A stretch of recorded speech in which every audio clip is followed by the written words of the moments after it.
Video games, for years the domain of outsiders and geeks and people who look a bit like owls. Somewhere down the line, gaming went mainstream and now everyone plays them 18 hours a day, even George Alagaya. And while that is a lie, games have infiltrated popular culture and fundamentally changed the way we interact with the world. Yes, really. Now tonight, I'll share my personal, possibly bullheaded selection of the 25 most significant games that ever there were, and we'll be hearing from video game insiders, video game likers, and some reassuring, friendly, familiar faces so easily spooked viewers don't shit their own kidneys out with terrified indignation.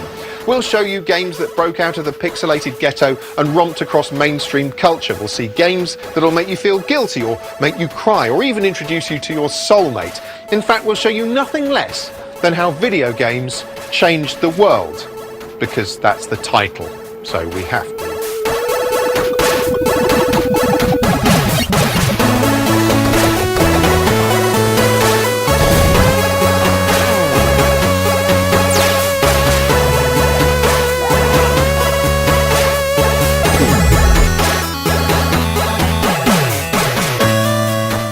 Today, in 2013, games are almost as commonplace as shoes. Practically everyone plays them in some form. Even Bacon replicant David Cameron was reportedly addicted to the Jolly Food slash-em-up Fruit Ninja on the iPad. But games weren't always as graphically staggering, painstakingly realistic or conceptually sophisticated as they tend to be today. No, they had to start somewhere. Gaming's big bang happened in 1972 with the release of a simple-looking tennis simulator, a game called Pong.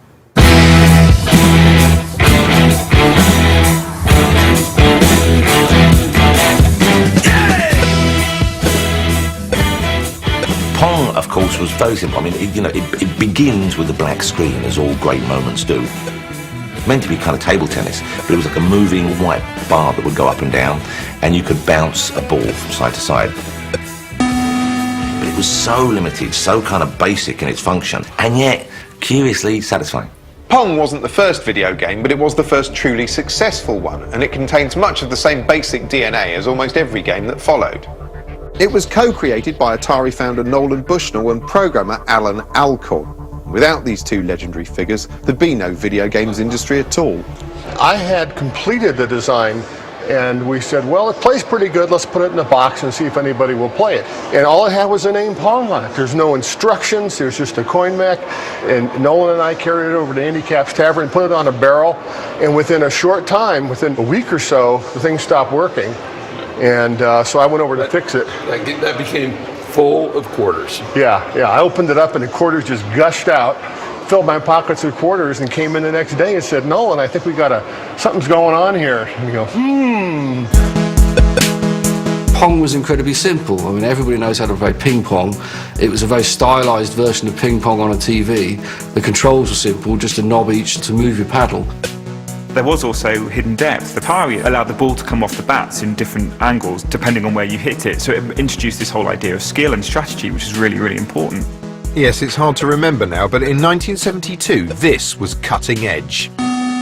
You know, I found the graphics on Pong, the little players, the little lines, they moved quite smoothly. It was quite impressive. And the ball moved smoothly, and the ball, by ball I mean square. We didn't make the ball square because we thought that a square ball was cool. It's the only way we could do it. And so, you know, in some ways, I'd say the first 10 years of the video game business, we were always bumping right up against the edge of the technology that was allowed to us. You're watching the most exciting game you will ever see on your TV set. Telstar by Technology may have held the graphics back, but soon the rise of cheap microchips created a wave of Pong-like imitators you could plug in and enjoy in your living room, revolutionizing home entertainment at a stroke. Oops, a goal. Until Pong came along, you had to sit there and withstand whatever the TV threw at you, which in the 70s, with only a handful of channels, often meant a choice between a documentary about bricks or Jimmy Savile. Now suddenly there was a box you could plug directly into your TV and take control.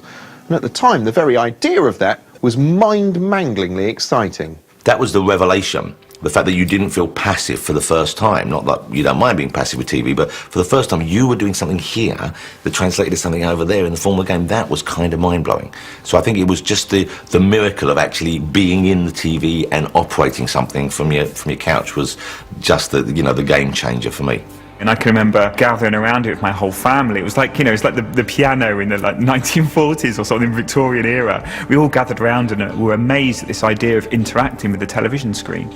Even though the graphics were like profoundly simple, there was that sense that this was a whole new thing that was happening.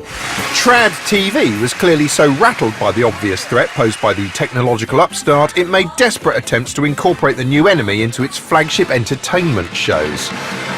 When Pong came out, they tried to use it as part of a live TV thing, and I know I'm not imagining this, with Bruce Forsyth. Nice to see you, Nice! Well, what else could I say? Okay, Bruce Forsyth had jumped ship from BBC to ITV for a huge pay packet. It was a big story back then, and ITV gave him the whole of Saturday night.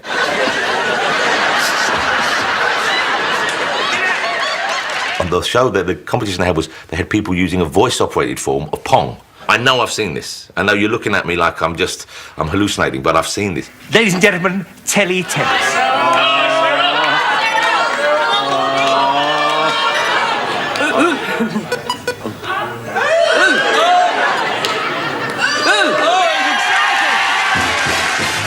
And even as a kid, I remember thinking, wow, this really doesn't work.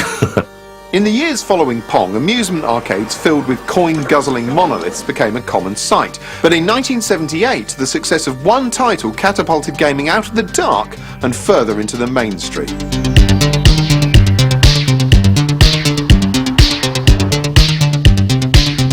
This stark, bleak humans v aliens fight to the death quickly hoovered up coins worldwide. What Space Invaders did was, it took arcade machines out of those arcades, out of bars, and suddenly they were in restaurants and cafes, places where families could go.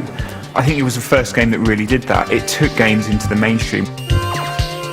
I can remember the first time I saw Space Invaders. It was at the Silver Blades Ice Rink in Birmingham. We were on a school trip on a Thursday night, and I remember seeing this game and putting 10p in the slot, and it was like a revelation to me. It was the most amazing experience, and from then on in, Space Invaders was my life. You know, you would get 40 pence dinner money each day, and you could go down to the cafe down the hill and get beans on toast for 20p and have 2 games of Space Invaders. The pace of Space Invaders was beautiful. As a noob who'd never played, you know, an arcade game before, you could walk up, you could put 10p in, and you could play for like 5 or 10 minutes without being annihilated. And that pace meant that it drew people in. Also, it satisfied something which gamers seem to enjoy, attrition, cleaning something up. You had this block of stuff which had to be cleared away. It's odd because it's something you can never win. You clear them up and then there's a little pause and they all come back again. But somehow you want to keep on doing it. Mastering Space Invaders became an overriding obsession for many. This is one of the first published books by revered author Martin Amis. It's Invasion of the Space Invaders, a surprisingly in-depth collection of his arcade tips, with a foreword by Steven Spielberg. Martin Amis has since disavowed his involvement in the Space Invaders tips scene. And the game's appeal wasn't simply restricted to the nature of its challenge. The sheer experience was equally important. This was the first game to evoke a distinct mood and tone. The music sped up as soon as the aliens got closer to you, and it was like that excitement and that sort of, oh, you know, this is really responding to what I'm doing. It's like a heartbeat when the Space Invaders are coming down the screen. It's dum, dum, dum, dum. It you know, accentuates your own kind of tension, and it was perfect. It was very stylistic. You know, the shape of the alien. As soon as you saw it, you kind of understood it, and it burnt into your mind. Space Invaders. As a result, Space Invaders wasn't just an arcade hit, but a bona fide mainstream cultural phenomenon. Yes, tonight we'll be discovering just who the Space Invader champion of the Midlands is. Space Invaders tournaments were considered entertaining enough to be televised, for God's sake. And how tense Louis Coxon of Stoke must be feeling now. And the world of cheerful children's animation also couldn't resist the pull of the global fad of the moment. Left a bit, steady, right a bit, fire! Every element of the Invaders template had such an instant iconic purity it still resonates today, with references to it popping up everywhere. Slick TV commercials nod in its direction, and it appears on walls around the world courtesy of street artist Invader. And Space Invaders still survives as a game, albeit in a remixed, reimagined modern form. Well, I was very honoured to be asked to do it. Working on Space Invaders, it's like being asked to, go on stage and play with Dave Gilmour out of Pink Floyd or something like that. Space Invaders was the catalyst for an explosion of similarly themed games in the late 70s and early 80s as pubs, arcades and cafes rang to the sound of zipping lasers and white noise explosions. The primitive graphics of the day were ideally suited for depicting basic shapes competing for power in black space, but with this incessant focus on interstellar combat, games were in danger of becoming a chiefly male obsession. To gain wide acceptance once again, games would need to become less abstract. What they needed was some kind of likeable character.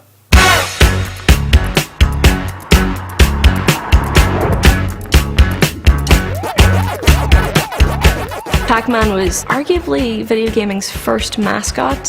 He's sort of the first character, I guess, the sort of very, very iconic character of video games. The designer of Pac-Man, he introduced this Japanese concept of kawaii, which is cute. Lots of Japanese design is based around this sense of kawaii, cuteness.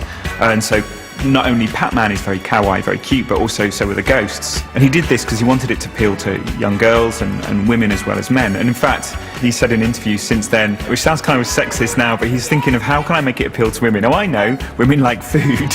So he was famously, he'd seen images of a pizza with a slice taken out, and he saw Pac-Man in that image. And Pac-Man does have a lot of character. I think the reason why everything went kind of Pac-Man crazy for a while was because he had a face. Even the ghosts, even the enemies had character and they had names. Inky, Blinky, Pinky and Clyde, they all had very distinct personalities, and they did their own thing in the maze. Pac-Man's rudimentary artificial intelligence also represented a breakthrough, tricking the player into thinking the ghosts were actually alive with their own personal traits.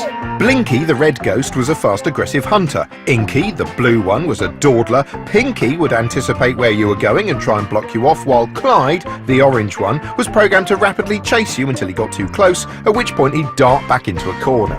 This hidden layer of sophistication made the ghosts seem less like computerized drones and more like fallible living characters. But the Pac-Man ghosts I really liked, and the cherry, the idea of this floating cherry was cool, and the fact that it changed when it ate. I mean, all these things were kind of pretty major steps forward. This was the grammar of gaming being constructed before your very eyes. It was the first time people have thought, okay, well, why not do this? It was the first video game to actually feature cutscenes as well, because there were little humorous cutscenes with Pac-Man and the ghosts, before each level. You had Pac-Man being pursued by a ghost, and then Pac-Man getting a giant, he'd turn around and chase the ghost off the other way, and one of the ghosts would get his little robe caught and a bit would come out and you'd see his pink leg sticking out from underneath. It introduced a gentle element of humour to gameplay, which I think helped broaden its appeal. Likeable characters are big business, and Pac-Man was no exception. Pac-Man, instantly after it came out, it was so enormously popular, we started seeing Pac-Man t-shirts, Pac-Man lunchboxes, there was a Pac-Man cartoon. Pac-Man soon became a staple of the cheesy American Saturday morning cartoon slot, winning his own goofy series as well as some irritating commercials. Now, Pac-Man isn't just a game you play, it's a crispy corn cereal that's coming your way. Shot, delicious! For a time, no quintessentially 80s commercial was complete without a whorish cameo from the circular pill freak. Pac-Man was on stuff. There was a Pac-Man board game as well. It was terrible, like a terrible board game, but with a big plastic Pac-Man that would go about gobbling up pellets and stuff. And even there was the kind of weird knockoff stuff as well. Like, how do you badly draw a Pac-Man, you know what I mean? But a badly drawn Pac-Man. And that's an impressive thing when you see some merchandise and you go, that Pac-Man doesn't even look like Pac-Man. And that's when you know something's really caught on in a big way. In the wake of Pac-Man's success, games began to resemble living cartoons, bright, cheerful worlds packed with non-threatening characters. A golden age entertainingly celebrated earlier this year in Pixar's charmingly evocative film Wreck-It Ralph. My name's Wreck-It Ralph. I'm gonna wreck it! Ralph, you are a bad guy, but this does not mean you're a bad guy. I don't want to be the bad guy anymore.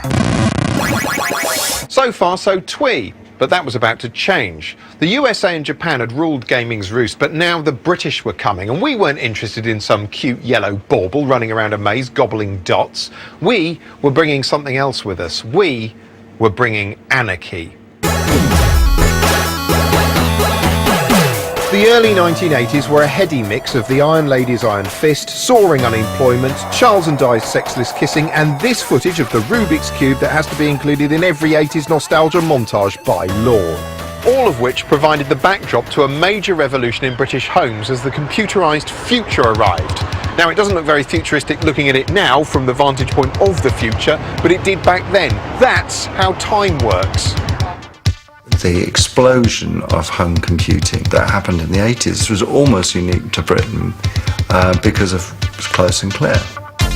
In 1982, Sir Clive Sinclair launched the ZX Spectrum, a cut-price home computer intended to automate staid and some might say piss-dull tasks like spreadsheets and home economics. But more excitingly, as far as Britain's school kids were concerned, the Spectrum could play games, often rudimentary clones of existing arcade hits, but games nonetheless, and for a fraction of the price of the swanky American cartridge systems. And crucially, the Spectrum wasn't a closed system. You could write your own programs for it, your own games. And if you didn't know how, there were hundreds of available blueprints to learn from, printed line by line in the back of hobbyist magazines like this. I would come home and see my brother playing with his computer and learning to code it, using a language called BASIC. What was it? Say, what did you write? 10. Say, fuck. 20, go to 10. And then we go, fuck. That was my coding. That's my coding career. It spawned a sort of a huge explosion in creativity where some brilliant people were coding in their bedrooms. It was just like the punk movement. You know, the punk movement was very much like a DIY ethic. It was like, if you can't play a guitar, fuck it, pick up a guitar and play it. It doesn't matter if you can't do it, do it. And that's what games were like in the early 80s. It was like, you don't know anything about programming? It doesn't matter. Try it, learn, do it, release it. If you ask me, the ZX Spectrum was the people's computer, a true British original. It didn't have the fastest processor, its graphics were primitive, and the keyboard was this notoriously awful dead flesh rubber catastrophe. But it did have an immense range of bizarre and imaginative games, shot through with a uniquely British sense of humour. Many were almost like playable sitcoms or comedy sketches. There were hundreds of colourful, quirky Spectrum games, but only one came to truly symbolise the era.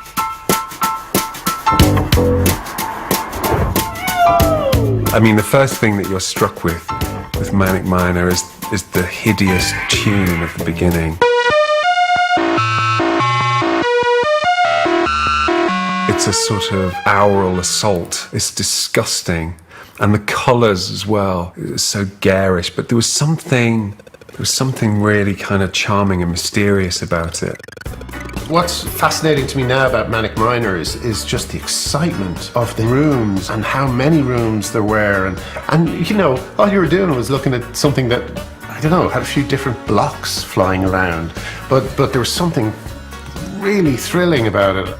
What made this landmark game all the more unusual was that it was written in just 6 weeks by a 17-year-old called Matthew Smith. Every single Spectrum owner in Britain had that game, and that's how good it was. It's absolutely chock full of humour. The game is very much Matthew Smith. The guy's a legend, and rightly so, and Manic Miner is his signature. Manic Miner makes it onto our list for being the quintessential Spectrum game, an idiosyncratic, peculiarly British homebrew classic still celebrated today in clever, fan-created homages on the internet. The Spectrum's chief rival was the all-American Commodore 64, a more powerful and altogether more confident system marketed with the emphasis on fun in impossibly wonderful advertisements. Are you keeping up with the Commodore? 'Cause the Commodore is keeping up with you. Commodore games had slicker graphics and far superior sound, and as well as its slew of American imports, it still had room for oddball British titles. One of the games that I remember most fondly and that I'm most pleased to have been involved with was my old game Hover Bother, primarily because that was a collaboration in design with me and my dad. It's another one of these silly British comedy games that just arose one morning when we were sitting in a place where there was somebody mowing a lawn outside, and we just started tossing back and forth this idea of a comedic game where somebody could be mowing a lawn and there could be a dog which gets in the way. And it was all very Terry and June, you know. But it ended up being a really fun little game. But it wasn't all rosy in the British gaming garden. It wasn't like a club, no. Commodore and Spectrum owners didn't like each other at all. Long before Blur versus Oasis or any of the other hideous media inventions of fake clashes, the Commodore versus Spectrum debate was a civil war, a geek civil war, whose repercussions can still be felt to this day. Because the Spectrum was British, you know, it was kind of the local favourite and all that, but you always knew, you always knew, didn't you? You always knew that you had the lesser machine. Essentially, you'd be driving your Triumph, and that's great, and then we'd pull up in a Cadillac, which is essentially what the Commodore 64 was, with its big clacky keys. Shift, run, stop, loads and plays. Still, despite their rivalries, Spectrum and Commodore owners could unite on one key issue, and that was that the owners of the third system, the BBC Micro, very much the liberal Democrats of the computer world, they were dicks. The BBC Micro was a chunky middle-class computer created for the BBC's Computer Literacy Project, a jolly well-meaning attempt to get Britain coding, courtesy of jolly well-meaning but not notably sexy edutainment shows like Making the Most of the Micro. I've got here a listing of the programme that I've taken off the printer, and it's a reasonably sized programme for a microcomputer. Little wonder the computer itself had a bit of an image problem. The BBC was for people who were a bit posh, because that was quite an expensive machine. So if you were BBC, you were a bit posh. I was a BBC Micro guy. The squidgy keyboard Spectrum, I mean, yeah, I just laughed at it. Square it may well have been, but the BBC was soon blessed with a killer app of its own, a game that didn't just promise you the world, but handed you an entire universe, then let you do what you wanted in it. A game called Elite.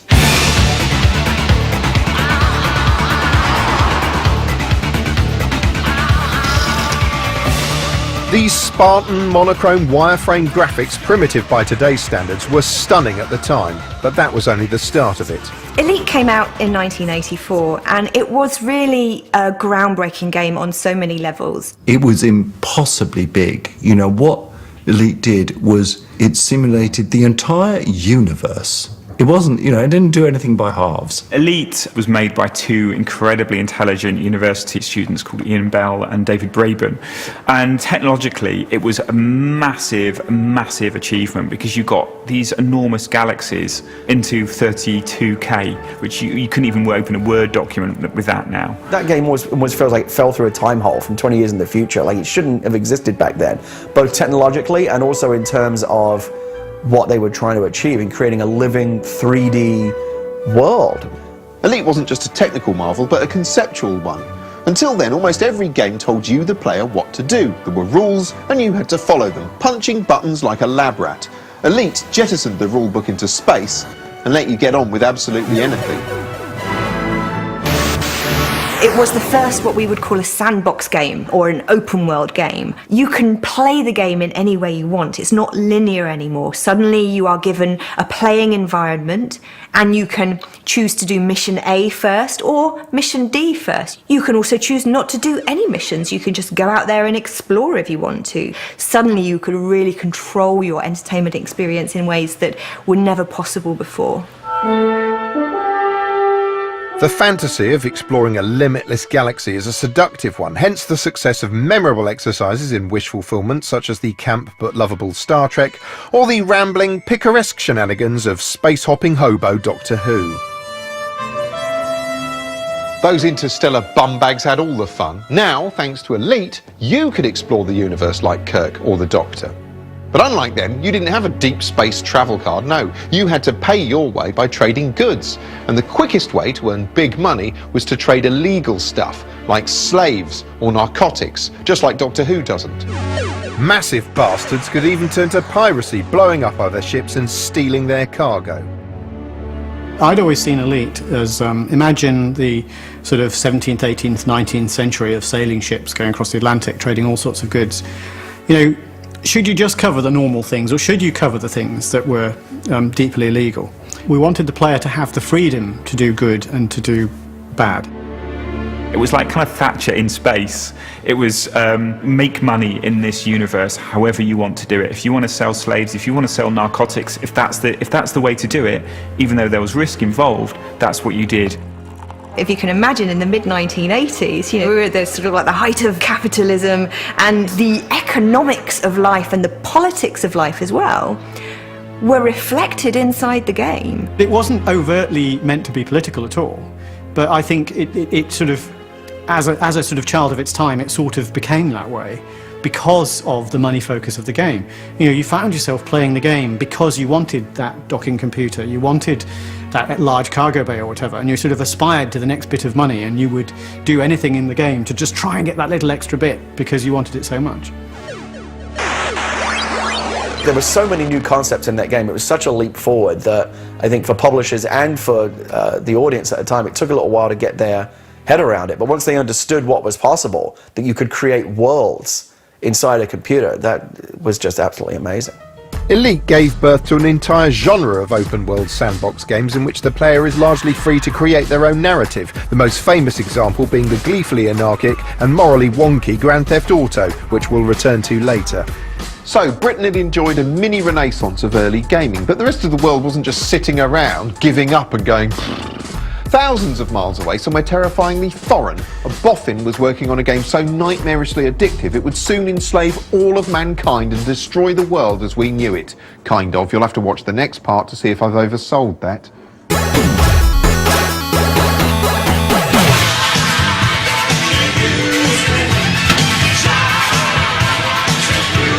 The year is 1985, and as an audience of millions pretends to live in harmony while withstanding this fucking excruciating Duran Duran performance at Live Aid, the world is in flux. Riots are tearing across the United Kingdom, and not even the glittering royal premiere of Back to the Future can stem that chaos, chiefly because the two events are entirely unrelated. Meanwhile, something was about to happen in the world of gaming that was on a par with the Beatles releasing their first single, but with catchier music.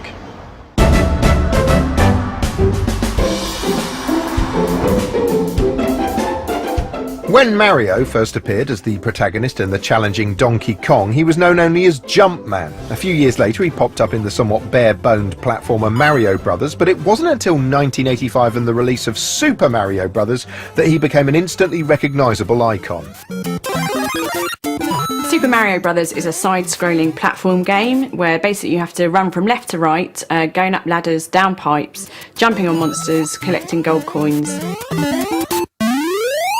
He's just a masterpiece of minimalist design, because you get his personality from just this tiny bit of information.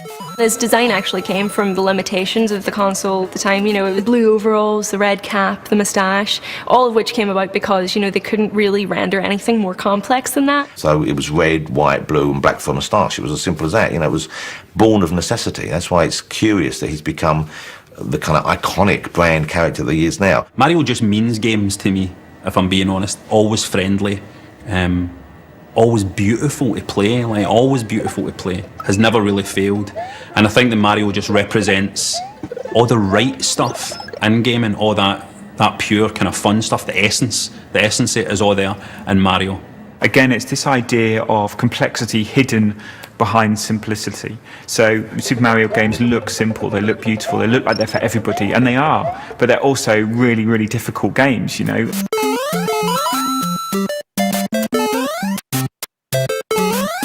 Oh, you idiot! Here's the hallmark of just how well judged Mario's level of difficulty is. In the process of playing it, you'll die hundreds, if not thousands of times, but each time you'll blame yourself, not the game, and it's that constant sense that next time you can do better that spurs you on and keeps you playing. In fact, the Mario platforming format is so compelling it appeals to absolutely everyone, from the under-5s to the under-fatwas. I've become a master of the Nintendo machine. I think I've become very good at defeating all sorts of tiny little two-dimensional enemies.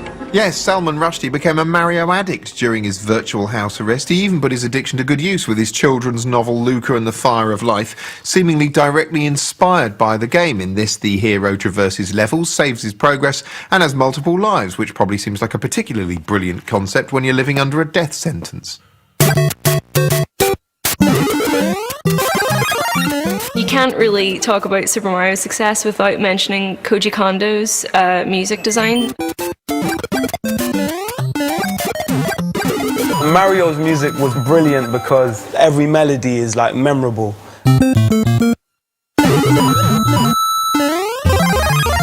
There's so many of them. Ba ba ba ba ba ba.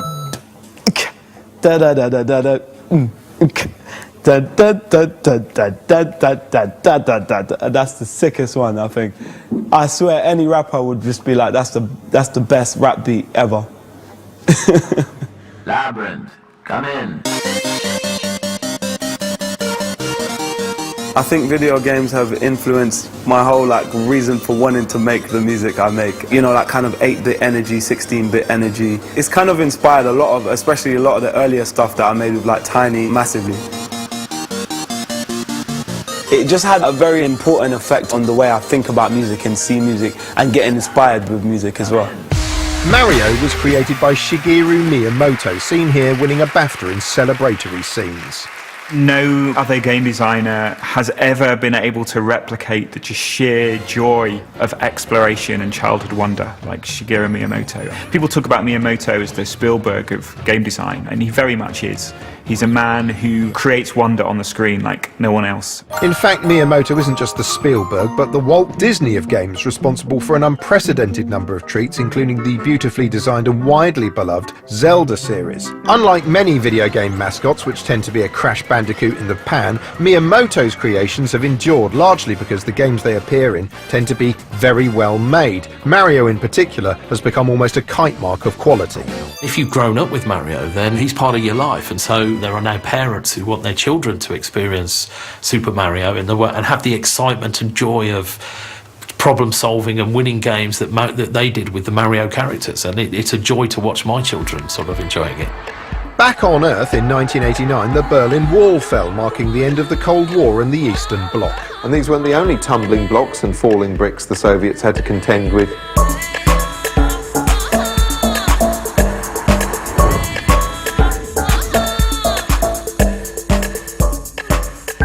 I think there's been puzzles throughout the ages, and I think Tetris is like the perfect incarnation of a traditional puzzle game in video game form. Everybody is familiar with putting puzzle pieces together, and it just combined that with reflexes, and that was kind of like the perfect melding of two worlds, like sports and puzzles. When video games started out, they were things that anyone could play, stuff like Pac-Man, Donkey Kong. They were things that literally anybody could understand. Tetris is just like that. Games had gotten more complicated, but Tetris was fit shapes together. The minute you learn how to play Tetris, you've already succeeded at it. And there's not many games you can say that about. The minute you learn, oh, this block goes here, oh, this fits in here, oh, then that fits in here, that goes boom, and you've already succeeded right away. The minute you learn it, you're winning at it. And I think that's the magic of Tetris. That's what makes it completely compelling right for the start. It's just a design that's so perfect that every single game designer who looks at that thinks, I really wish I could have made that. It's so simple, but so beautiful. Tetris's straightforward design was largely a result of the way it was created. Computer engineer Alexei Pajitnov wrote it on the defiantly and non-gamesy Soviet and utilitarian Electronica 60 terminal. It was pretty much at the dying embers of the Cold War. It was one of the first products that moved from east to west, and interestingly, he never actually made any money out of it until very, very recently, because it was effectively owned by the Russian government. Tetris was perhaps the first game that was compelling to the point of being addictive. While playing, you were dimly aware that some kind of irrational appeal had completely gripped your mind. It was like a sickness, like absolutely like a sickness, because it was a constant, can I do this? I can do it, I've won. Can I do this? I've won, I've won, I've won, I've won, I've won. Panic, panic, panic, and then eventually you would lose, but there was always, success was always just a couple of button presses away. It was always a couple of button presses away, so it was just a constant reward. There's a concept called flow in video game playing, and in fact it happens outside of video game play as well, and it's where a person will be completely immersed and engaged in the task at hand, and everything else just disappears and falls to the wayside. Years ago, the repetitive nature of knitting was quite often used to help people with low-level mental health issues, low-level depression, and Tetris is a similar kind of environment to that. If you handed me Tetris right now, I would play it for an hour, happily. Tetris, for me, was a hugely significant game because it was the first game I ever got on my Game Boy, which was basically your conduit to life and entertainment as a child. Bundling Tetris with every Game Boy was a masterstroke. Here was an addiction you could carry around with you for a cheeky hit now and then, just like cigarettes, but a bit less deathy. I dread to think how many, bus stops and train stops were missed because of it. But, it was that sort of thing. You could just take it out in your pocket and play it whenever you had, any moment of downtime. And that's something we're still seeing today with mobile phones. Its lineage leads to things like Angry Birds. The whole kind of casual mobile scene pretty much had its ancestry in the likes of Tetris. Even as the Russians were chalking up their first big hit with Tetris, meanwhile on our side of the Iron Curtain, Hollywood was starting to get seriously involved in the games industry. Games were being created by the people who brought you Star Wars. Star Wars. What was interesting straight away about the LucasArts studio was that obviously it was under the umbrella of Lucasfilm, George Lucas's company, so it was the first connection between film and games. LucasArts started, and it had a mandate to stay small and not lose any money and to be the best, I think were the three slogans they had. And also, don't use Star Wars. George wanted this new company to stand on its own legs. Early LucasArts efforts were action games, which, while technically cutting edge, didn't have much of an impact. What these games were missing was a coherent story, something you'd think Hollywood would excel at. The first attempts at computerized interactive fiction, such as Zork here, consisted of nothing but text on a screen, a kind of playable novella you'd navigated through by typing in instructions like go north and get lamp. This Spectrum adaptation of The Hobbit added crude graphics to the sea of text, not quite Peter Jackson. It wasn't until LucasArts turned the genre into a point-and-click cartoon that interactive storytelling came of age. When anyone asks me what my favourite video game is, it's not your Grand Theft Autos, it's not your Call of Duties, it's Monkey Island.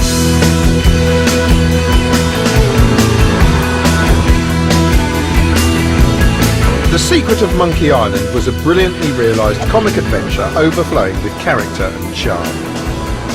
What I loved about the Monkey Island series was the fact that they were a little bit romantic at times. The main character, the protagonist, was a guy by the name of Guybrush Threepwood, this wannabe pirate who just really didn't have it in him. He didn't have the guts, he didn't have the nous to become this famous pirate that he'd always wanted to be. We had Elaine Marley, the love interest in the piece. She was funny, the script was excellent. The main antagonist, the main baddie, a ghost pirate by the name of LeChuck. And I love that character so much. I've actually got a tattoo on my leg of the man himself.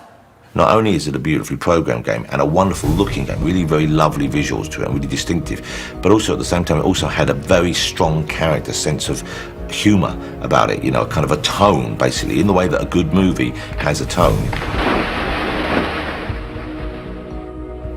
Like so few games are genuinely funny, and this game was not only funny in its writing, it used its mechanics to set up a lot of the comedy.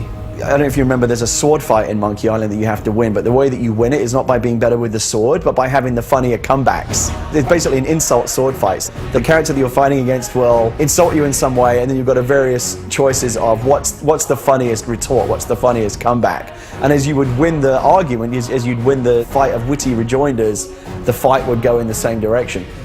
I mean, we were so influenced on Monkey Island by The Simpsons, but also I think Monty Python, in a way, like the Holy Grail was doing to the Arthurian legend, we were hoping to do to pirates. Fittingly, for a game forged from many different influences, some believe Monkey Island turned out to be quite influential itself, pointing out similarities between the game and the vastly entertaining Pirates of the Caribbean movies.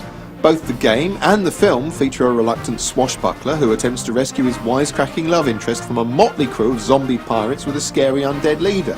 There are even individual moments that seem vaguely familiar. For instance here, Guybrush Threepwood solves a problem by using a coffin as a boat, a bit like Jack Sparrow did in Dead Man's Chest.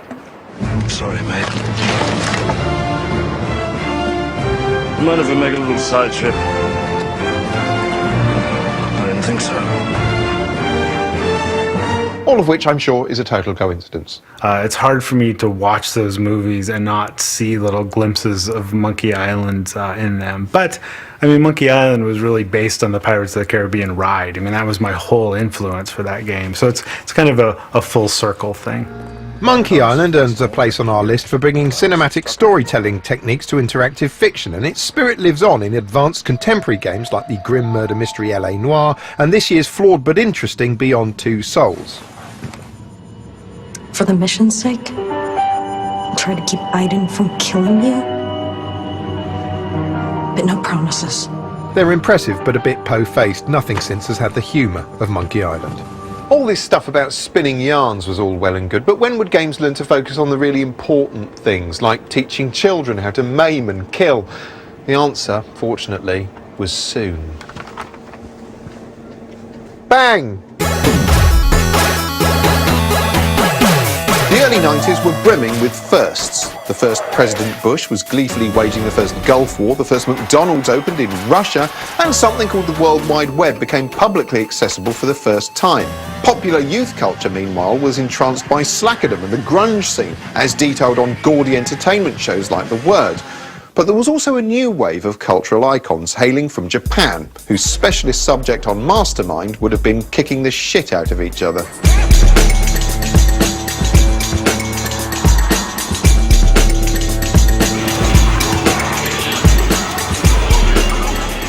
Street Fighter 2 looks incredible. It's the game that made gaming cool. Arcades had to draft in more machines just to accommodate for the demand for it, you know? It was just such a huge phenomenon. Street Fighter 2 is a prime example of why games are good, because you've got a friend and you say, let's just have a reasonable game of Street Fighter. Yeah, sure, let's have a game of Street Fighter.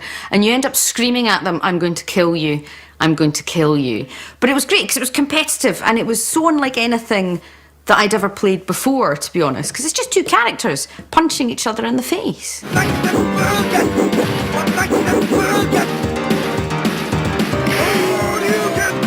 It was definitely competitive, especially when you play with bad winners. And I call them bad winners because while they're knocking you the hell out, they're just like, yeah, bam, take that, and you're just getting totally trashed up. There have always been head-to-head games. Pong was a head-to-head game, but they tended to be simple tests of reflexes until Street Fighter 2 came along. This too was a test of reflexes, but also, crucially, a test of memory, agility and strategy. Now, unless you know what's going on, it looks fairly mindless, but it's actually far more complex than it appears. And I think the key thing about Street Fighter 2 was that it popularised the idea of kind of complexity in the control systems. It was one of the first games to introduce the idea of special moves, so each one of the very colourful characters had their own way of fighting. To perform, say, Ryu's Rising Dragon Fist, your fingers have to perform quite a complex dance on the controller. You have to memorise and then perform this move at lightning speed, which makes it a bit like mastering a musical instrument. Someone playing Street Fighter 2 is making hundreds of strategic decisions at lightning speed. It's basically scissors, paper, stone, but on a bewilderingly complex scale. People who are playing Street Fighter 2 now, it's still really competitive, and they're doing frame-by-frame analysis of where the vulnerable windows are and like when you can use which attack and what blocks what and what doesn't block what, and it's just crazy. That's why it's so satisfying when you win. You aren't simply thumping someone in the face, you're outwitting and outperforming them while thumping them in the face. Street Fighter 2 influenced a whole raft of other beat-em-ups of growing complexity, such as the phenomenal Tekken series, which, as you can see, became increasingly more violent. Still, at least no one's ever inspired to actually do that kind of thing in real life as a consequence of playing the game. And I remember when I was a kid, my brothers made me fight with another kid. And it was just like a little kind of spar with another young kid that was my age. Everybody thought I was going to lose, and I actually used Tekken moves to win. It was so dumb, but I actually won with my dodgy little Eddie Gordo and Paul moves. My missus still laughs at me about that. Like, I remember my brother saying it around the table, and I was like, oh shit, I actually did it. That's how much I was into Tekken. It's so wrong. Oh, well, at least they're just kicking and punching each other. It's not like games are full of people running around shooting guns. By 1993, there had been a few games in which you shoot people with guns from a first-person perspective, like the fun Nazi-culling excursion Wolfenstein 3D, but it was the release of our next game that truly cemented their place in history.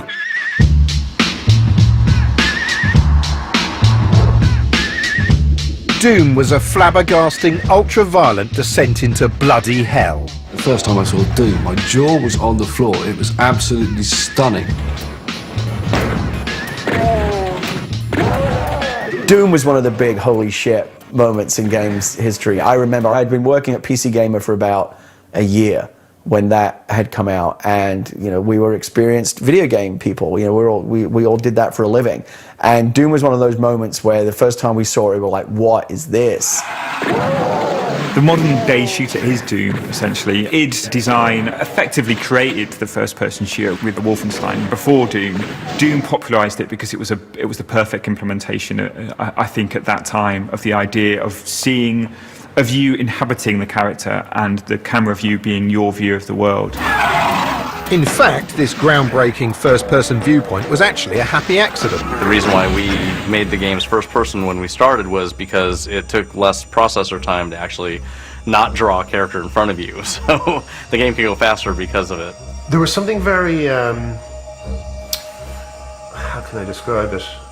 Lonely about Doom. I know it's not a shock for some people to imagine computer game players as being lonely.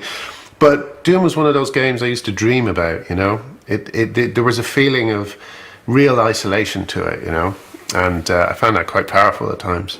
Isolation is scary. Doom was scary. Very scary. Honestly.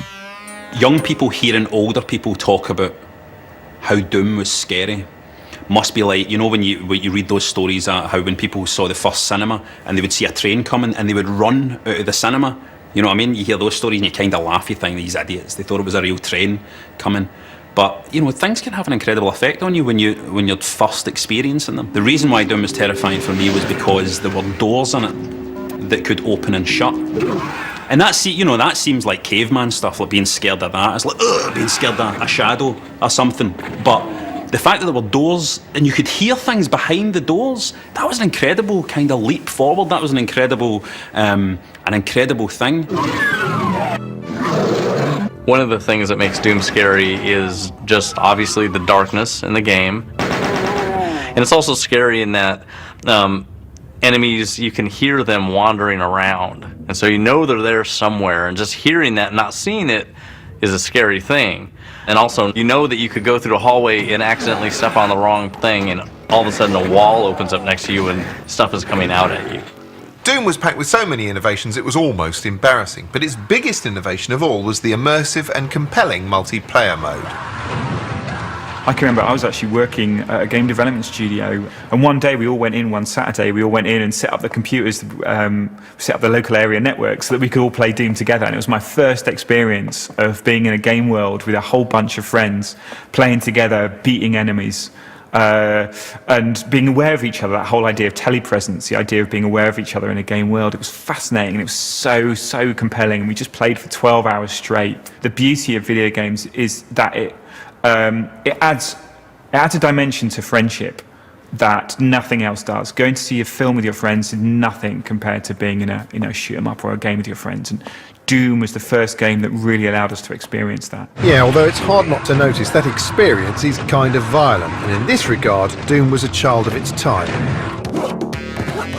By 1993, technology had improved to the point where in-game characters could be represented, albeit crudely, by real people, as in the notorious Mortal Kombat here. And the sight of these real people maiming and mutilating each other was a step too far for some.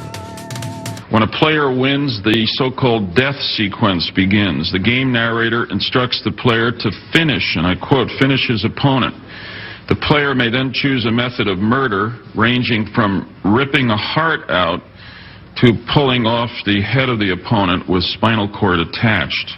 Every generation seems to have some sort of cultural moral panic, whether it's, Elvis Presley's hips or video nasties or whatever. And in the 90s, it was video games. It was games like Doom, and Mortal Kombat that had what were perceived to be super gory, terrible graphics, which when you look at them now is ludicrous, because of course it's just basically it's like people made out of CFAX getting blown up. Just as controversial was the frankly crappy Night Trap, which came on the exciting new CD-ROM format, threatening to turn games into full-motion video nasties.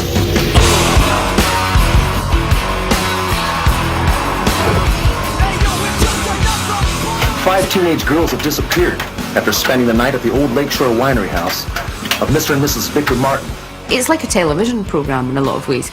And the purpose is you're part of a crack team that's protecting some girls on a slumber party. So the gameplay is basically clicking on CCTV cameras and setting traps for these kind of vampire things that are coming in. And because it's video and not graphics, and especially at the time, I think it was lifelike because it wasn't the clunky graphics of the 80s. This was film you were watching, and it is quite disturbing to watch it actually because it does feel very voyeuristic. I understand why it was controversial. Because even today, if you made a game today where the concept was spying on, college girls in their lingerie via various security cameras and kind of stalking them around this house, that would be very controversial now. Back then, I can understand why people had the reaction that they did. It has been quite a leap from Pac-Man to Night Trap. Night Trap, which, just to be clear, was a deeply shit game, was such a hot potato it featured heavily in a US Senate hearing on video game violence, which led to Toys R Us taking it off the shelves. Mortal Kombat and Night Trap are not the kind of gifts that responsible parents give. Night Trap, which adds a new dimension of violence specifically targeted against women, is especially repugnant. Significantly, it led to the creation of the US video game rating system, a voluntary code designed to alert parents to content that might be unsuitable for their disgusting children. This had a twofold effect. On the one hand, the games industry was aware it was being watched, but on the other hand, the introduction of ratings meant games could now be conceived and marketed explicitly as not for children. Suddenly, developers had a green light to pursue nasty games for nasty adults, leading to further controversy with the death-packed pedestrian splattering Carmageddon being briefly banned in the UK in 1997, and the MP alarming Grand Theft Auto making its debut that same year.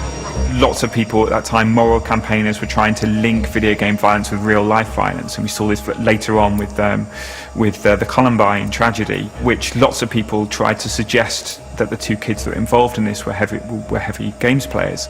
Every time there is any sort of violent act in the news, it's always reported like, and the shooter was a big fan of, Grand Theft Auto or Call of Duty. And it's like, well, that's because he's an 18 to 35-year-old man. That's probably why he's a fan of that game, not because he's a psychopath.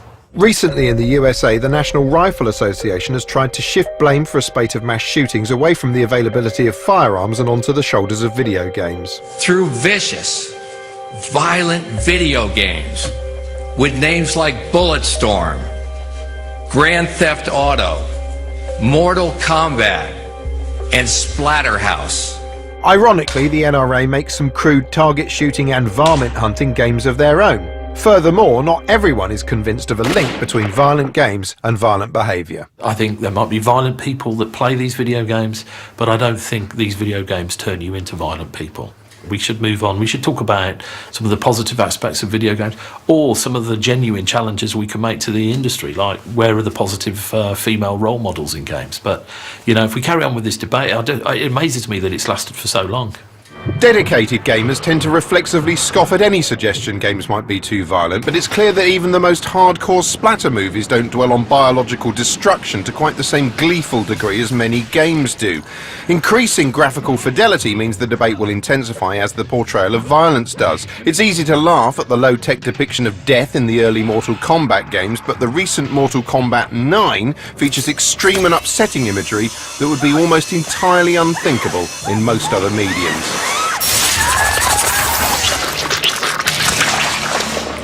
Kung Lao wins. Flawless victory. Despite scenes that shocking, Mortal Kombat 9 failed to generate any real controversy, but then many games still fly somehow under the cultural radar and consequently aren't called upon to justify themselves. I'm traditionally quite nonchalant about violence in video games. I played the shit out of things like Doom and Sniper Elite, but even I find that basically unacceptable, which either means I've become a terrible wuss in my old age, or games are becoming so forensically graphic they're reaching a tipping point. Some games have a more mature and responsible attitude to depicting violence than others. Some are outright irresponsible. Others, I think, do it in a much more mature and responsible way. And so I don't think there's anything inherently bad about expressing or exploring the subject of violence in video games, just as there is in any medium. But certainly there is violence in the real world. There's going to be violence in any artistic reflection of the real world, and video games are no different. And when women in games aren't being gruesomely sawn in half, they're often being simplified, patronised and objectified. You'll never be a match for me. But the games industry's treatment of what I tactfully won't refer to as the titted gender was about to be challenged, as we'll see after this break. Picture the scene. It's the mid-1990s and no one knows what to make of humankind's poxy existence anymore because O.J. Simpson has just left court an entirely innocent man. Barings Bank has collapsed thanks to rogue trader Nick Leeson, and in the world of pop, middle-class Kinks fans Blur are going head-to-head with dirge-spewing musical chimps Tea Party Oasis in a battle literally no one gave a shit about even at the time. Meanwhile, bruised by the beating it took over flogging violent games to kids, the games industry suddenly hit on a new target market. People off their faces on ecstasy. Or clubbers, as they're technically known. Have you seen any drug taking? Oh, did you take any yourself? Here we have a normal, healthy young man. And here we have a fellow who's been experimenting with PlayStation for only a few minutes. Enter the slickly marketed PlayStation, positioned as the post-club, post-spliff entertainment medium of choice, bristling with trippy visuals and credible soundtracks. PlayStation had moved gaming on, and that gaming was now something that young adults did, and not just men. Lots of women played Wipeout, lots of women played the early PlayStation games. They understood that there was something powerful about putting a woman on screen.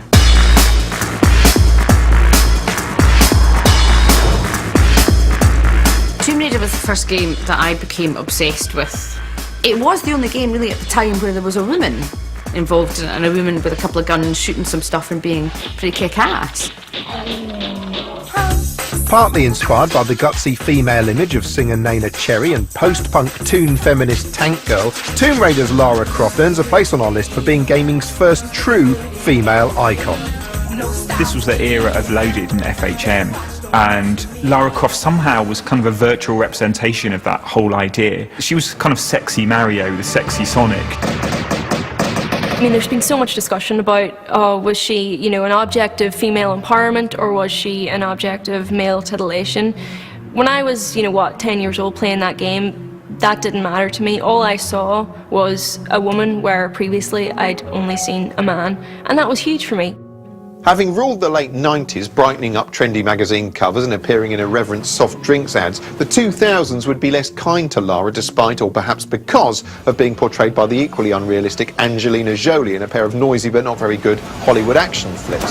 Stop! But then in 2013, Tomb Raider was rebooted and reimagined with an increased emphasis on story and Lara's character. I'd finally set out to make my mark, to find adventure. Another key difference, this time the lead writer was female. I didn't really like the way that she'd been adopted by the wider media and somewhat over-sexualised, and I felt that as a younger female gamer I was sort of being pushed away from the franchise. And so when I took on the role of helping develop this new younger Lara, I really thought about what myself as a gamer when I first started out would have liked, and what the younger me would have responded well to.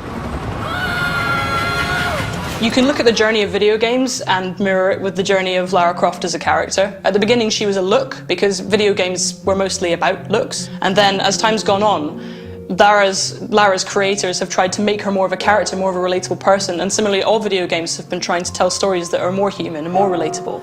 The new Tomb Raider reboot feeds into that. What you've got there is a character who was once an avatar and is now becoming a person. This shift reflected a debate about gaming's depiction of women that was already well underway. In many ways, games still seem psychologically lodged somewhere around 1978, full of eye-candy dolly birds without much to say for themselves, and the voices questioning this have been growing ever louder. In 2012, when cultural critic Anita Sarkeesian launched a Kickstarter campaign to fund a series of short films about female stereotypes in games, some male gamers reacted by bombarding her with rape and death threats. I don't believe video gamers are sexist, and I don't believe most games are sexist, but also you look at video games and you can't deny that there are things in them that are not flattering to women and that make you roll your eyes and sigh, or sometimes make you really angry. And I think that it's not so much gaming culture that's unfriendly to women, it's internet culture. Even today, a huge number of games still place you, the player, in the shoes of a boring, cookie-cutter Caucasian hetero dude with a dick and a gun and fuck all else of interest. But there are some exceptions. Mass Effect's a good example of a mainstream video game, like one that a lot of people buy, that does include something other than straight white men. And for that reason it has a very devoted following among people who aren't necessarily straight white men. In Mass Effect, your character is basically bisexual by default. You can flirt with whoever you want and pursue a relationship with whoever you want. And it's sad that that's progressive, but you know, in a video game of that kind of size, it is progressive. I didn't know you were such an optimist. You have that effect on people. Meanwhile, back in the late 1990s, those cool adult gamers weren't content to simply experiment with things like female protagonists, such as Lara Croft. No, they wanted whole new kinds of experience. Games had become set in their ways. There were too many predictable platformers, or metronomic fighting games, or by-the-book shoot-em-ups. What was required was an entirely new kind of experience, an entirely new kind of game. And that's precisely what turned up, wearing a bobble hat.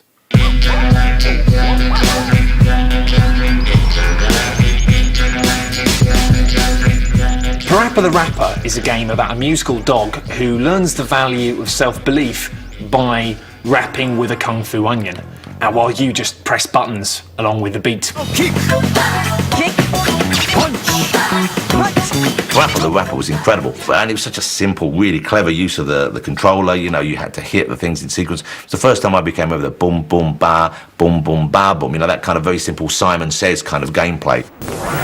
Simon sets the pace. You follow right along. Simon Says style rhythm action games began with the endearingly advertised computer smartass Simon. Simon has a brain. You either do what Simon says, or else go down the drain.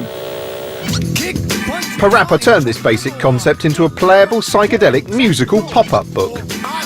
The songs are... they're so catchy and insane. I never dream it would be like this. I am the #1 ruler of the 7 seas. The skunk over here will bring you luck. The skunk over here will bring you luck. I often listen to the Onion Man song, Kick, punch, block. Kick, punch, block. or the Driving School one. Check and turn the signals to the left. Check and turn the signals to the left. There's the one where they're all waiting to go to the toilet. The toilet over there will bring you luck. So get up, I got no time to spare. There's the Driving School one. Did I say that already? Yeah. Parappa the Rapper was appealing because it made people like me who have absolutely no musical ability whatsoever feel like they did. that was a big part of its appeal, the fact that you were pressing buttons in time. There's no musical talent in that whatsoever, but you felt like there was. Parappa the Rapper led to games like Guitar Hero, in which you use a simplified push-button guitar to play along to recognisable hits from big-name acts. Later games added far more realistic instruments, meaning players were genuinely improving their skills, however old they were, or weren't, as you can see from this charming footage. The very latest rhythm games have taken this to its logical conclusion. You now connect a real guitar directly to your console. In fact, they're not marketed as games anymore, but bona fide musical education tools. Not a bad legacy for a cartoon dog in a hat, although Parappa himself has been largely forgotten, relegated to appearing alongside 50 Cent as a pop culture reference in subversive comedy shows. Kicking and punching and blocking and kicking all night. Turn around! Blocking and kicking and turn around. We'll be punching everything inside. Parappa, you never returned my phone calls, so now eat bullets and lick my balls! It's a rarity talking about games on TV. TV doesn't often do games, and one of the key reasons for that is that TV commissioners believe no one wants to watch other people playing them, which is a valid point. I mean, picture two dweebs playing some baffling point-and-click strategy game. It's not like anyone's going to, I don't know, pack out a stadium to see that. This illuminating documentary footage depicts emotional South Korean fans watching their idols in action. And who are their idols? These guys, shit-hot StarCraft players. The Koreans are quite into StarCraft.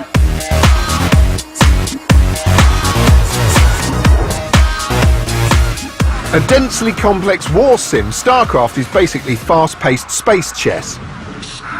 StarCraft is a real-time strategy game of building up a base and sending off soldiers to kill people, but at a pace that will take whole years off your life.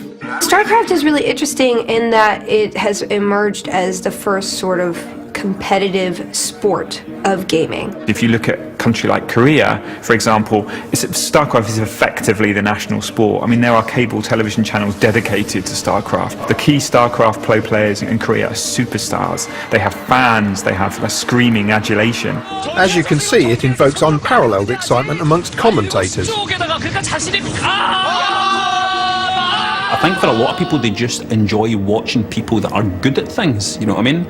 I mean, it's almost like watching like virtuoso piano playing and stuff when you watch some of these guys playing StarCraft and the fingers are a blur when they're playing it, and it's kind of fascinating. Never mind fascinating, the Korean audience finds the game shout out loud shitifying.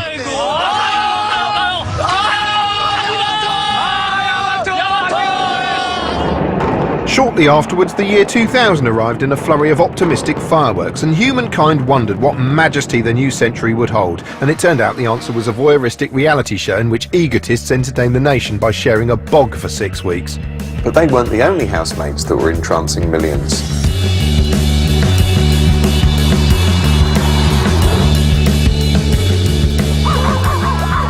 The Sims, in some sense, is kind of a life simulator where you create little people, personalities. They then live their lives in the game. You can create houses for them, they can get jobs, they can fall in love, they can have kids.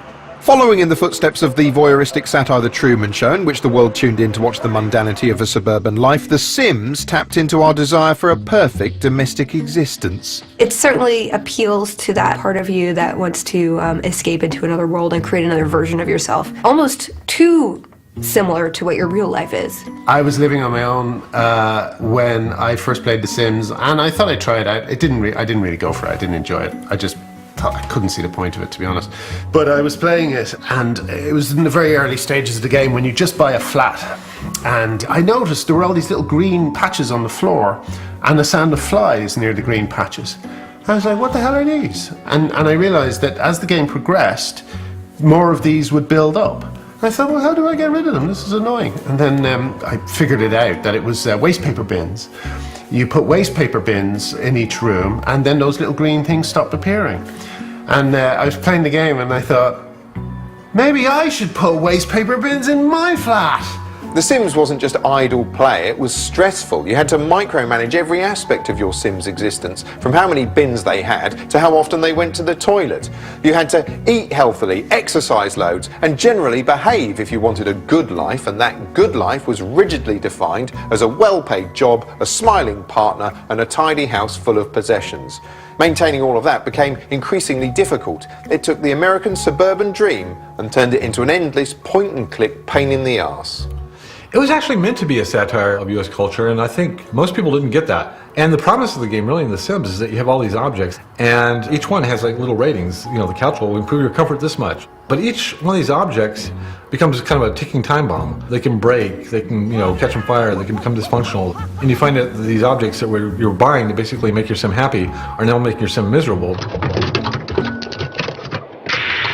But even though The Sims' roots lay in satirising consumerism, it soon became a capitalist cash cow itself, with a barrage of distinctly unironic branded spin-off packs you had to pay for. I don't think The Sims will ever be as popular again as it was when it first released, and I think the reason why is because we are The Sims now, really. Each other are The Sims. When you look at social networks and you look at Facebook and stuff like that, you now have that top-down view into people's lives. The Sims created a realistic world, but then just made you conform in it. Luckily, a game was about to come along that would let you indulge your darker side. On September the 11th, 2001, millions feared the world was about to slide into chaos. Weeks later, a video game consisting almost entirely of nihilistic urban anarchy ushered in a new age of morally blank freedom for gamers.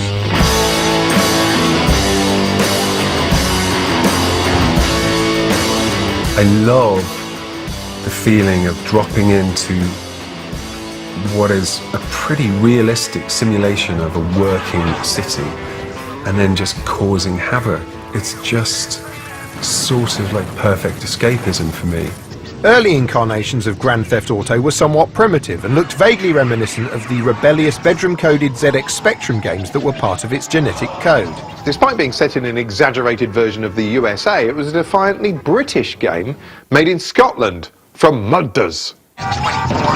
Grand Theft Auto arrived at DMA Design, a small Scottish development team in Dundee, and it was something they'd worked on there. A very small team had worked on it for like 4 years, and it was thought of in their studio at that time as kind of like the runt of the litter. Then in came Sam and Dan Houser, who took on a publishing deal with DMA Design. They became the kind of producers of the game, and it changed. So when Grand Theft Auto 3 came out, they used 3D visuals, which made the game feel more mature, but it was also much more aware of wider cultural issues. They had lots of cool music in it, and again, there was a sense of anarchy to it, but it was more out of control this time. I'm only pretending to play that. Grand Theft Auto 3 was an immense blockbuster, revolutionising a franchise that's become one of the most lucrative entertainment properties in history, with an influence that stretches beyond the world of games. If you watch the film Drive with Ryan Gosling, that film, I do not believe that film would look the way it does if it wasn't for Grand Theft Auto. You know, lots of people say that the director essentially made a non-interactive version of Grand Theft Auto. His world, you know, the world of Drive, as it's depicted in that film, is very much influenced and inspired by Grand Theft Auto, I think. But unlike cinema, most of the stories told within the world of GTA are ones the player effectively writes themselves, using the freedom of their own actions. Don't be no wise ass punk, now give me that. The other day I stole a car, I was shooting someone in the head, and my wife was shouting, shoot him again, shoot him again. Now, we're two very peaceable, cat-loving ladies from Glasgow. I think I can rationalise it because I know it's not real. It's not real. Yes, and if rib-tickling viral videos are anything to go by, GTA's world of fantasy indulgence even seems to appeal to older players, especially those with an axe to grind against energy companies. Hello, what do you do for a living? Work for British Gas, do you? You wanker. I'll give you put my bills up. Master bank, you take that. You won't put them up no more. Bang! One for you and one for you. For some reason, this level of anarchic freedom seems to upset people. Parents, listen up, because here's what you need to know tonight. In Grand Theft Auto, your son, or your husband, or your boyfriend, or whoever, can hire a prostitute, have sex with her, and then beat her to death with a baseball bat. Well, GTA is the gift that keeps on giving for tabloids. I mean, Parliament debates it, there are motions tabled in the House of Commons on it, there are endless commentators who judge it to sort of be something linked to the devil. If you're a parent and you allow your son or daughter to watch this, even if they're beyond 18 years old, you're a lousy parent, in my opinion. It is the definitive moral panic game. Ladies and gentlemen, this is your moment. Please don't make me ruin all the great work your plastic surgeons have been doing. Grand Theft Auto is pretty much the Frankie Boyle of the gaming world, really. It's controversial, Scottish, nihilistic, hard to defend in The Guardian, and to what end? Well, because it just wants to make you laugh, of course. Yeah, shut it, pal. You'll leave here with an asshole like a yawning hippo's mouth. It is interesting, being a Brit living in the United States, I think people outside of America tend to look at the American world from the outside a little bit more cynically. We look at American culture and American values with a little bit more cynicism than people inside American society do. You have to be on the outside to hold up a mirror, and that may be what the reason why GTA has been fairly successful as a piece of satire. Again, I think the satire, the commentary in GTA is often very crass. I think they miss the target as often as they hit it. But again, the fact that they're trying goes beyond a lot of what a lot of AAA big budget video games ever try to do. It's a giant cartoon, Grand Theft Auto, and it's not exactly a subtle representation of anything, but then it's not meant to be. If you want a subtle representation of something else, read a lovely book by Jane Austen. Grand Theft Auto is all about causing mayhem and not giving a fig about the consequences, but increasingly some games are prompting players to consider the repercussions of their actions, and they do it with surprising grace.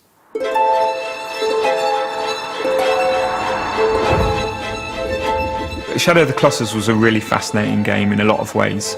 It was a really meditative game. You played a character who lived in a fantasy world whose mission was to rescue a princess, which is a very basic video game setup. Your job in the game is to bring down these huge creatures. It's like 7 huge boss battles where the bosses are not only monsters but so big that they're almost a landscape in themselves. And gradually, as the game goes on, your feelings as you bring down these monsters become more and more complicated. Because every time you killed one of these creatures, you realize you just killed something magnificent, something large, like larger than life, this beautiful, majestic animal, and you just slaughtered it for some unknown reason. And every time you did one of those things, your character design slowly morphed and became darker and darker, and you realize you are the villain of this world. Shadow of the Colossus was significant because it helped forge a new way of looking at games, one in which the player could no longer be entirely certain they were the hero. It also influenced recent indie titles like Papers, Please, which despite its basic appearance is a complex game that causes the player increasing discomfort.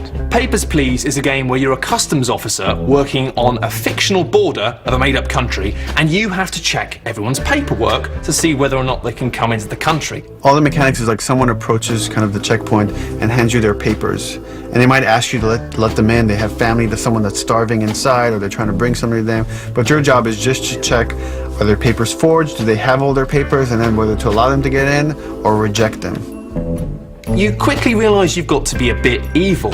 If you don't make the quota every day for stamping enough people through, you don't get enough money to feed your wife and kids. And it's the sort of game that you play it, and you realise why people do bad things. It puts you into a position where you slide and you go, all right, well, just one person. Then before you know it, you're completely corrupt. And you never really noticed it happening. Through those mechanics, you feel a feeling that's so unique to gaming. You feel guilt. And a movie can't make you feel guilty, a book can't make you feel guilty, but here's like, I'm making an action and someone can curse me because of it, and I feel guilty. And it's kind of brilliant in that way. Games excel at making you stand in other people's shoes, not just the shoes of corrupt Eastern European officials, but creatures so phantasmagorical, so beyond our imaginations, they don't even need shoes. Imagine that. You can't!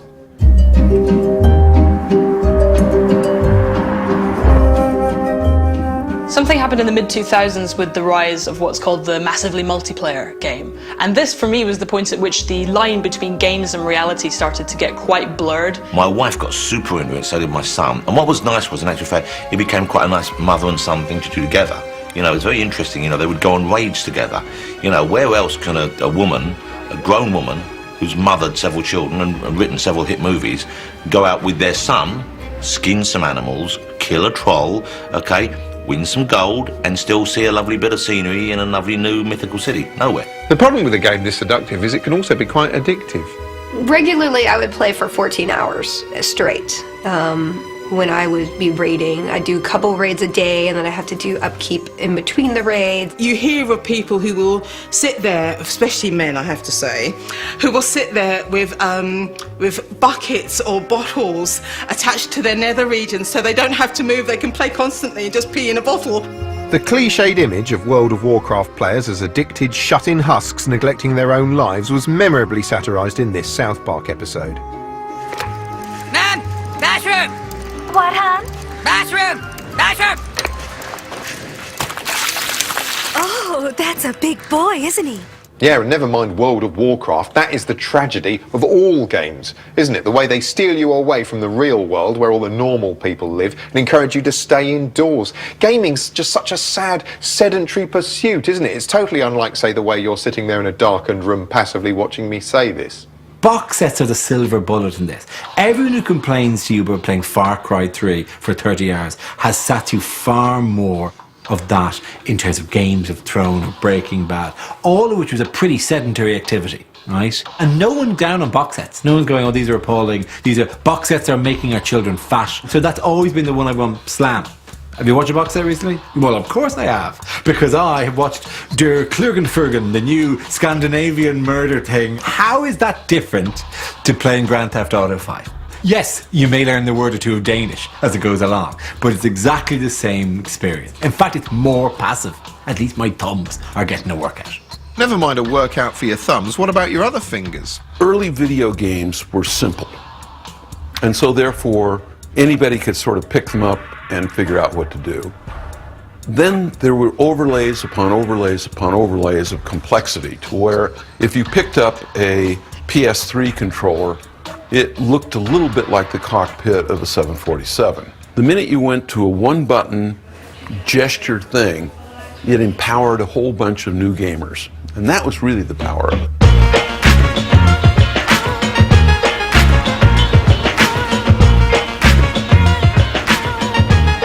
It sounds too good to be true. Being able to play a game of tennis in your lunch hour, and you don't even have to take your suit off. It was the first time you could actually play games with your family and have a level playing field. You know, you could hand the controller to your grandma or your mum and say, let's play tennis, and they might well beat you at it. And for a long-time gamer, that was a great experience. Wii Sports is on our list not because it's one of the best-selling games of all time, shifting over 80 million copies, but because it's one of the most accessible, turning gaming into an even more mainstream pursuit that can be easily marketed at anyone who can do this, or this, or this. Alright, this one's my favourite. Chop chop. I'll cook for you, Marv, if you want.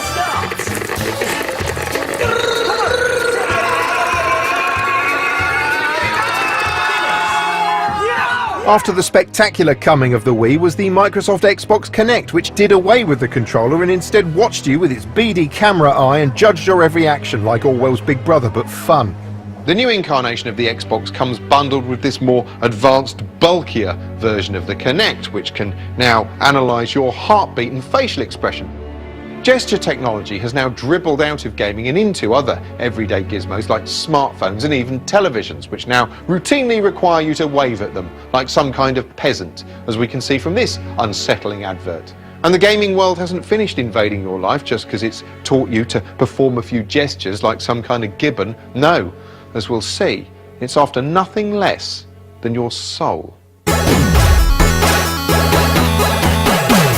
2007 was grim. Even the launch of the spangly new iPhone couldn't distract anyone from the unrelenting misery of the global economic crisis.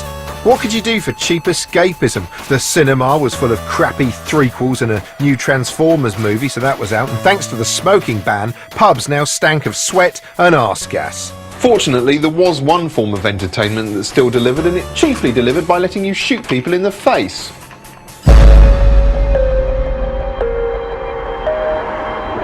This action-packed epic is very much the Citizen Kane of remorseless gunfire. Modern Warfare is about putting you into the shoes of a soldier, putting you in the middle of a battle, and not just as, you know, the lone superhero, but as part of this giant machine. You know, it's a world going on around you. The Call of Duty franchise is impeccably produced and fun to play, but also so brutal, many find it hard to stomach. For my money, the most disturbing mission in Modern Warfare is Death from Above, a mission which puts you in an AC-130 gunship and puts a kind of grainy film over the camera as you're looking down and shooting at targets you can't even recognize. It's the only mission in Modern Warfare that could be photorealistic because the real-life footage we see on the news from AC-130s is grainy. And it's tremendously disturbing because you can't make out what these figures are. It could almost be a statement, but it's not. It's just there so you can have fun, and that's very dark. Every Call of Duty game seems to have its banner moment, which is almost deliberately conceived. Oh, this will be the level that will get us all the headlines in the Daily Mail and, you know, the Sun, and these are the things that people will complain about. I think that's a little bit cynical. The game's success also lends the debate about violence an interesting new kink. Many of the guns it features are real-world weapons licensed with the manufacturer's full consent. It's a kind of grim product placement, which means the game doubles as a shop window for future gun owners, albeit inadvertently. Trouble is, some of its more fanatical fans are the very last people you'd want owning guns. Or even rocks, to be honest. Fucking come out of there, bitch! Oh my god! Fucking lightweight marathon, you think you're fucking good? Get the fuck! Call of Duty is the prime example of a game with a horrible player base in terms of behaviour online. Oh my god! Shut the fuck up, you stupid fucking darkness! There's a joke that comedians tell called the Aristocrats, which is just basically the most offensive joke you can possibly tell. And playing Call of Duty with a headset on is like listening to a children's choir sing the longest, most vile Aristocrats joke in your ear for hours. It's intolerable. Darkness, I swear to God, I'm gonna come over there, I'm gonna fuck your mom like the pig she is! All of that could lead you to believe that present-day gaming is horrible. Not necessarily. Video games are in an amazing place right now because you've got these giant blockbuster games that are like giant Hollywood movies, and then you've also got the equivalent of the independent film scene. You've got games that are made by one person, two people, little teams who are saying something that they want to say. Just like indie films came about when the cost of making films was drastically reduced, now tools and publishing options are available for essentially the little guys who just want to put their game out there, games that don't have as much appeal, but cost so much less. They can recoup their investment with just a few thousand sales. Suddenly, it seemed the idiosyncratic bedroom coder of the 1980s was back with a vengeance, like someone had turned back the clock. And an unusual time-twisting indie platform game called Braid led the charge.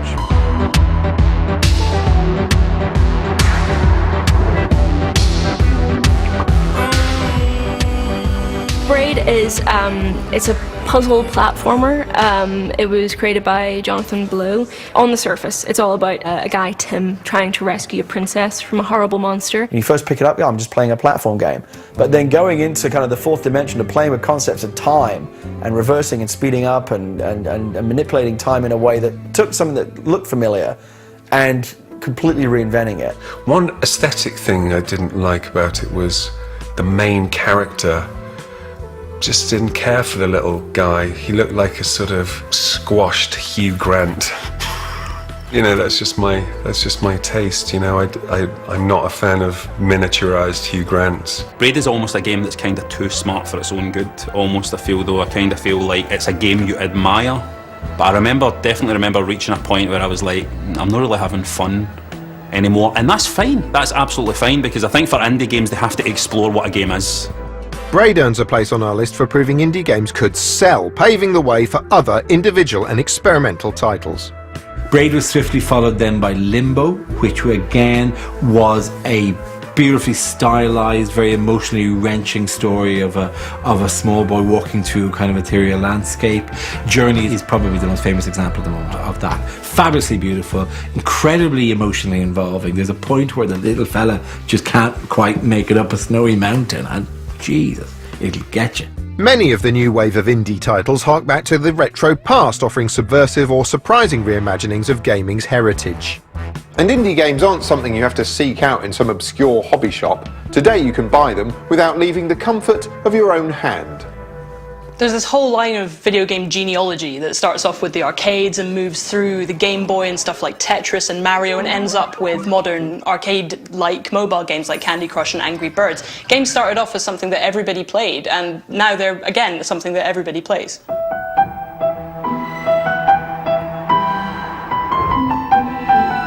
Lots of people that didn't really think of themselves as gamers will play something like Angry Birds because it's like a time killer, because wherever you are, whatever you're doing, if you're in a doctor's waiting room, if you're on the bus, if you're bored on the tube, you can play Angry Birds and it kills that dead time. With its intuitive, visually appealing gameplay, Angry Birds has brought intense handheld pleasure to millions, just like your mum has. Angry Birds is a nice enough game. I don't think it's the best game in the world, but I mean, certainly it deserves to be a success. Whether it deserves to absolutely rule the entire universe to the exception of anything else, I really don't know. I mean, even yesterday when I was going to buy my train tickets to come down here, I looked over at the ticket clerk's phone that was lying next to the ticket window. Angry Birds. It's just everywhere. Like Pac-Man way back yonder, Angry Birds has become an unstoppable kiddie-wink merchandising phenomenon, with branded goods, cartoon shows, theme park rides and all. But Angry Birds isn't the only indie game to have built an empire. Our next game is, if anything, an even more impressive achievement.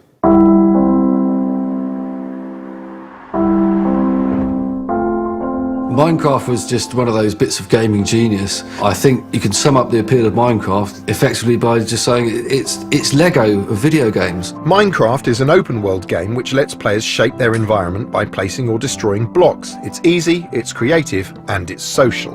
The beautiful thing with Minecraft is that you see people playing together to create something, to build some massive project. People coming together to build replicas of the Starship Enterprise and stuff like that within Minecraft. And that's a lovely thing, because most of the time in games people come together to destroy stuff and each other. Minecraft became a hit, selling over 33 million copies, and its most enthusiastic fans children. Children can interact with Minecraft and it allows them to be creative in a way that nothing else does. Like reading a book is great, it's wonderful, but it doesn't allow them to be part of that fantasy.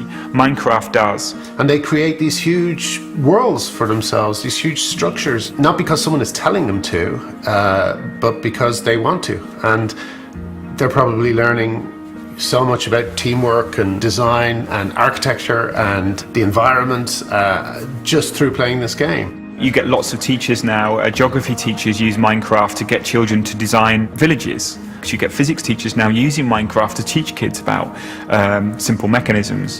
And finally, I made it work. The Minecraft escalator. It really communicates to kids. Like my children, my sons play Minecraft a lot. My older son is on the autism spectrum.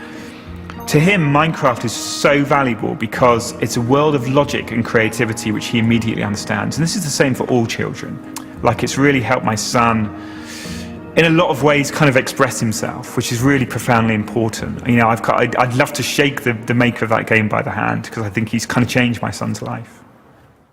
So the world of games has become like the world of cinema, with multi-million-dollar blockbusters to one side and low-budget cerebral indie titles on the other. But now there are signs of a third way emerging. We're seeing the beginnings of the gaming equivalent of the critically acclaimed HBO box set.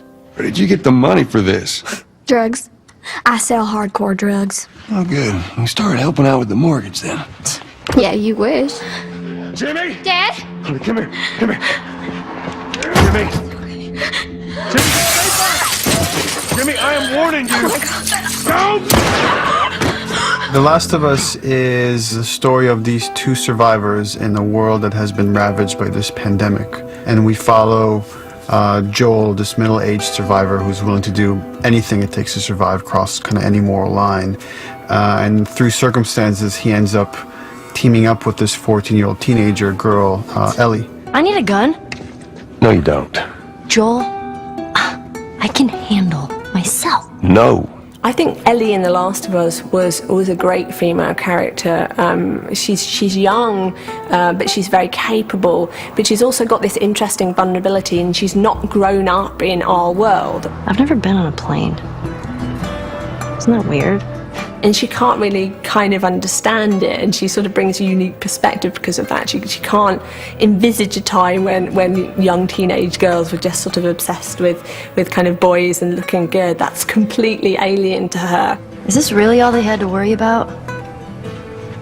Boys, movies, deciding which shirt goes with which skirt? It's bizarre. Like any self-respecting box set drama, the game gradually and inexorably moves towards a fulfilling, some might say devastating climax. For the first time in my life, I was crying as I held the controller to move the character around. I must have I'm really glad my wife didn't come in, but I was just kind of moving around going, oh God. Game designers are getting older. You know, lots of the big game designers are in their 30s and 40s, and they have children, and they suddenly are thinking about games in a different way, not as systems, not as scoring mechanics, but as an emotional experience. Oh, baby girl. It's okay. It's okay.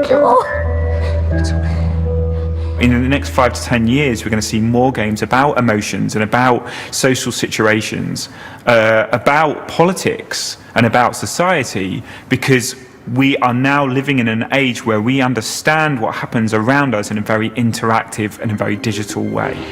So here we are now in 2013 with games at a bit of a crossroads. From the monochrome simplicity of Pong, they've transformed via this series of technological and conceptual shockwaves to become the most varied form of entertainment since the written word. But one thing we've seen throughout this show is that gaming never stands still. And sure enough, a new generation of hardware has just arrived, bringing with it a fresh set of capabilities which is going to overturn everything that went before.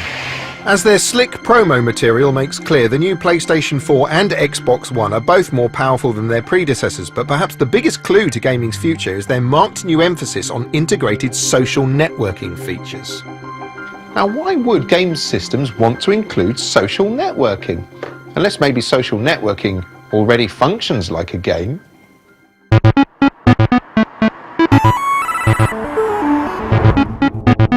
Twitter is a massively multiplayer online game in which you choose an interesting avatar and then role-play a persona loosely based on your own, attempting to accrue followers by repeatedly pressing lettered buttons to form interesting sentences. The biggest way in which video games have affected our world for me is the increasing gamification of real life. Stuff like Twitter is a game. It's about, small achievements adding up to bigger ones, and it's about playing the rules of whatever you're in.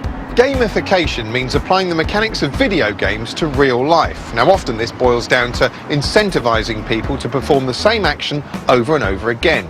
Each time Mario headbutts a block, he gets a coin. When he gets 100 coins, he gets an extra life. And these perpetual little pats on the head compel you to bash those blocks for hours. By supplying a constant stream of fun-sized rewards, social networking has by accident gamified whole aspects of our lives. Every second, another little gold coin for you to collect, more followers, more retweets, compelling you to interact over and over again.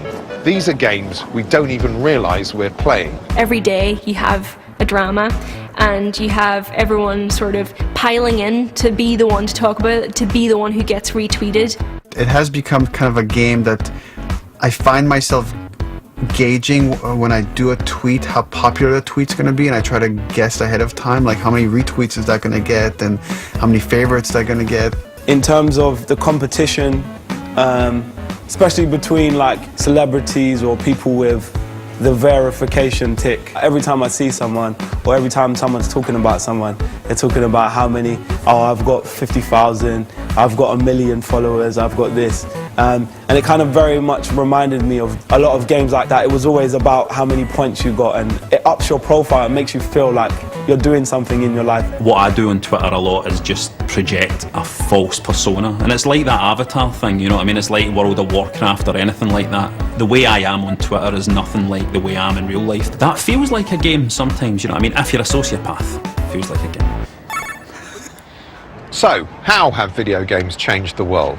Well, they've entertained us, they've put us in the shoes of cartoon characters in fantastic settings, they've made spatial reasoning fun, they've allowed people to connect and explore non-existent worlds, they've helped bridge the gap between Eastern and Western culture, they've provided a safe space to run riot, to fantasise out loud without anyone actually getting killed, they've handed a generation of creative thinkers a whole new set of tools to express themselves with, and they've inspired and instructed millions of children, not that anyone cares about them. But perhaps most significantly, possibly sinisterly, games have now burrowed by stealth into aspects of our social lives online, and we in response have cheerfully invited them in, and that trend's just going to continue until whole areas of our existence have become games. In fact, you'll scarcely be known as you anymore, you'll just be known as Player One. You might as well change your name by deed poll now and have done with it. That's the end of the programme now. I mean, I'd say game over, but only a prick would say that. Get out of my show.